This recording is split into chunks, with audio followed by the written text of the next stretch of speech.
Afternoon, guys. I'm Dave Canterbury with Self-Reliance Outfitters in the Pathfinder School.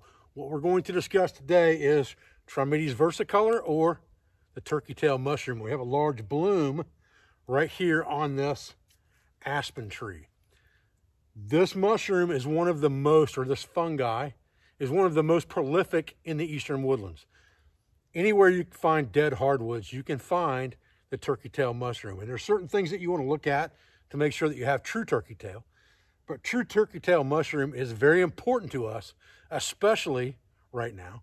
So let's talk about it. Okay, so here's an up-close view of this Trametes versicolor, or turkey tail mushroom. And you can see the color looks very much like a turkey's tail, which was where it gets its name. Now, there are other mushrooms that look very much like this, or other fungi that look very much like this. So there's a few things you want to look at. First of all, you want to make sure that you actually have a porous surface, or surface pores on the bottom of this fungus.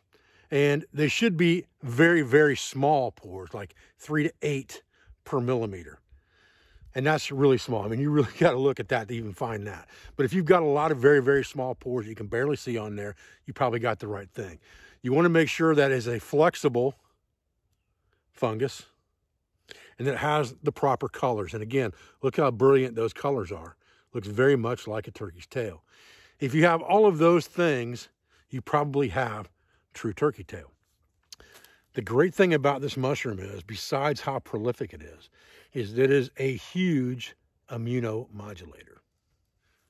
Okay, so studies have shown that taking this turkey tail either in whole, in an extract, or some type of decoction that we're going to talk about in a few minutes, or even drying it out and putting it into capsulated form, or grinding it up and putting it in capsulated form, all of those things will activate innate immune system cells in your body. So it's a huge immune system booster, which is a big thing, especially nowadays. And that's the reason we're talking about this mushroom today. And it's also a good thing because it's very prolific and it's very difficult to overharvest because there's so much of it in eastern woodlands. Now we're going to talk about how to prepare this on the fly, on the trail, as part of your woodsman's apothecary. Stay with me. Okay, so harvesting this, all we're doing is cutting it away from the tree, just like this. Okay, so I've got enough of it here to make a decoction in an 8-ounce cup so that I have a tea to drink right now that's going to be immune system boosting, and I'll take about this much with me for another cup of tea this evening. Okay, I've got a cutting board here I had in my pack. Just going to get this stuff up on the cutting board real quick here. The more you cut this up, the more surface area that you expose, the easier it's going to be to extract the good stuff out of whatever you're making your decoction out of. And decoctions are generally used for things that are woody, barky, stems, things like that are what you want to use decoctions for. And we'll talk about that in just a minute. All right, once we got that, we're just going to put that into our cup here. Anything we drop, we can just pick up off our jacket here and throw it in.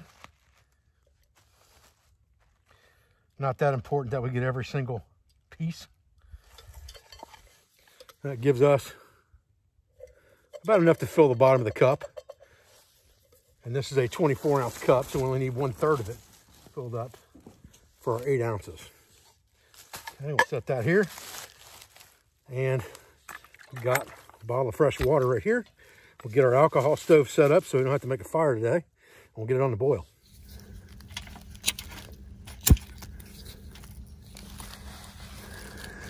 All right.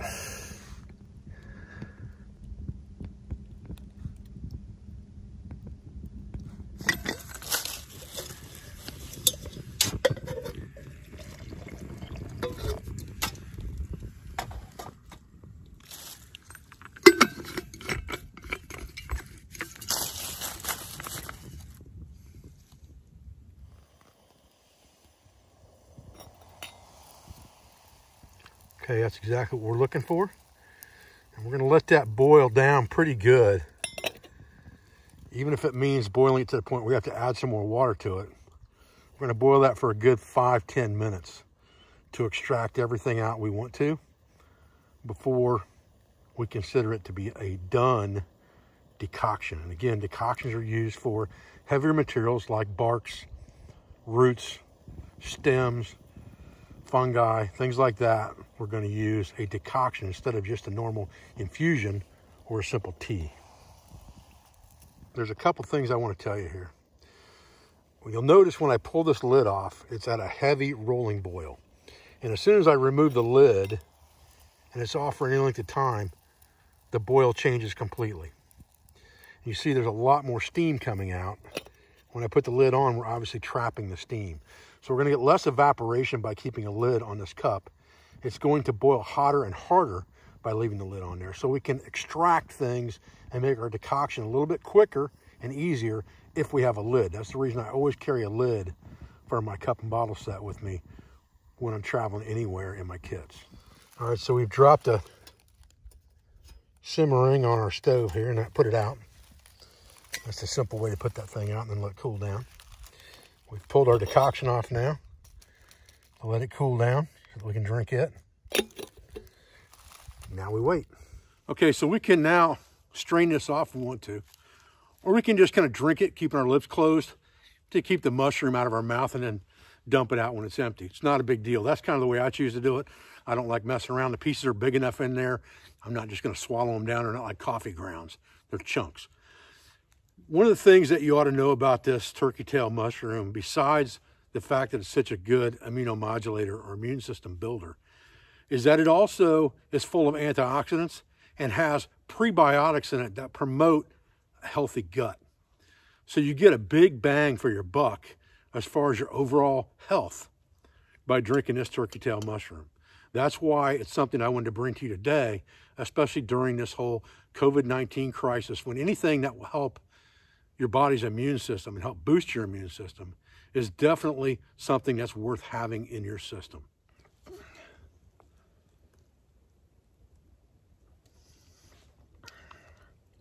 It's got a very, very mild flavor to it.